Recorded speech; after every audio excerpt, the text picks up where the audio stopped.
जरा तसव्वुर करें, कान के बिल्कुल अंदर एक इंतहाई पेचीदा और पुरस्रार दुनिया आबाद है। आज के इस जायजे में हम सीधा इंसानी कान की गहराइयों में गौता लगाने वाले हैं। ये कोई आम सा साइंसी लेक्चर नहीं है, बल्कि हम उन पोशीदा मैकेनिज्म्स को डीकोड करेंगे जो हमारे कानों के अंदर मुसलसल काम कर रहे होते हैं। तो बस तैयार हो जाएं इस जबरदस्त एनाटॉमिकल सफर के लिए। एक सवाल जो अक्सर जहन में आता है, और यकीनन हम सब ने कभी न कभी इसे महसूस भी किया है, कि बचपन में कान का दर्द आखिर इतना ज्यादा आम क्यों है। जब कोई बच्चा तकलीफ से रो रहा हो तो उसके कान के इस नन्हे से पर्दे के पीछे दरअसल चल क्या रहा होता है। यही वो दिलचस्प तिब्बी पहेली है जिसे हम आज सुलझाने वाले हैं। अच्छा, कान की गहराई में जाने से पहले जरा एक नजर नाक और गले की सोजिश यानी साइनोसाइटिस के इलाज पर डालते हैं। होता यह है कि अगर बैक्टीरियल इन्फेक्शन हो तो अमूमन एंटीबायोटिक्स या सल्फर ड्रग्स दी जाती हैं। एलर्जी हो तो एंटी एलर्जिक्स और डीकंजेस्टेंट्स काम आते हैं। अब यह जानना क्यों जरूरी है? क्योंकि ऊपरी निज़ाम तनफ्फुस के इन मसाइल को कंट्रोल करना इसलिए अहम है ताकि ये इन्फेक्शन खामोशी से नीचे कान की तरफ सफर ना कर सके। और यहीं से एंट्री होती है हमारे आज के असल मौजू यानी ओटाइटिस मीडिया की। अगर इसे बिल्कुल सादा लफ्जों में बयान किया जाए तो ये दरमियानी कान की सोजिश है। लेकिन ये कोई मामूली सी बात नहीं है। ये एक पूरा इन्फ्लेमेटरी प्रोसेस है जो अंदरूनी निज़ाम को हिलाकर रख देता है। आगे की तमाम कड़ियां इसी सोजिश से जुड़ी हैं।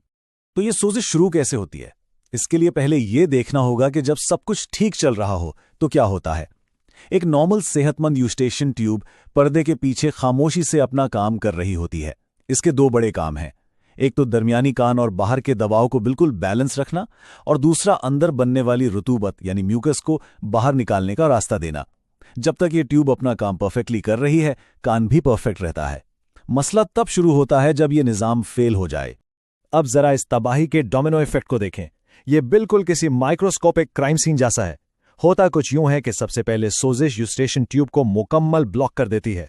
अब चूंकि रास्ता बंद हो गया तो रुतूबत अंदर ही फंस जाती है, और फिर बैक्टीरिया नाक के पिछले हिस्से से बड़ी खामोशी से सफर करते हुए इस फंसी हुई रुतूबत में आकर डेरे डाल लेते हैं। और आखिरी स्टेप, ये बैक्टीरिया वहां तेजी से मल्टीप्लाई होना शुरू कर देते हैं। कान का डिफेंस सिस्टम समझें कि पूरी तरह से गिर जाता है। अब यहां नजर डालें। यह तस्वीर दरमियानी कान के अंदर की पूरी कहानी खोलकर रख देती है। जरा नीचे की तरफ गौर करें।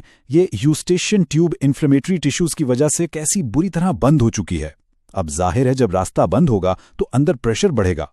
इस प्रेशर की वजह से कान का पर्दा पीछे की तरफ खिंचकर फट चुका है, जिसे रिट्रैक्टेड एंड परफोरेटेड कहते हैं। और जरा ऊपर देखें, दरमियानी कान की नाजुक हड्डियां तक कटाव का शिकार हैं, यानी इरोड हो चुकी हैं, और वहां कोलिस्टेटोमा नामी एक खतरनाक मांस बन गया है। यह मंजर देखकर अंदाजा होता है कि अंदर कितना शदीद डैमेज हो रहा है।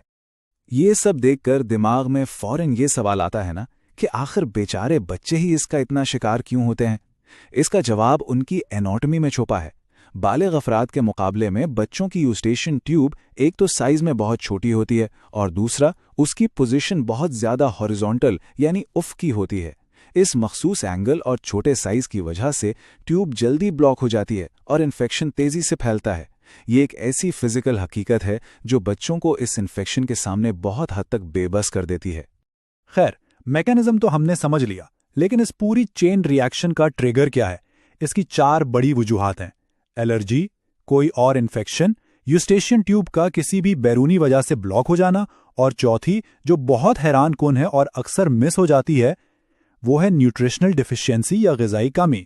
ये वो 4 मेन कल्प्रिट्स हैं जो इस सारे इन्फ्लेमेटरी प्रोसेस को स्टार्ट कर सकते हैं, जिसे हमने अभी इतनी डिटेल में डिस्कस किया।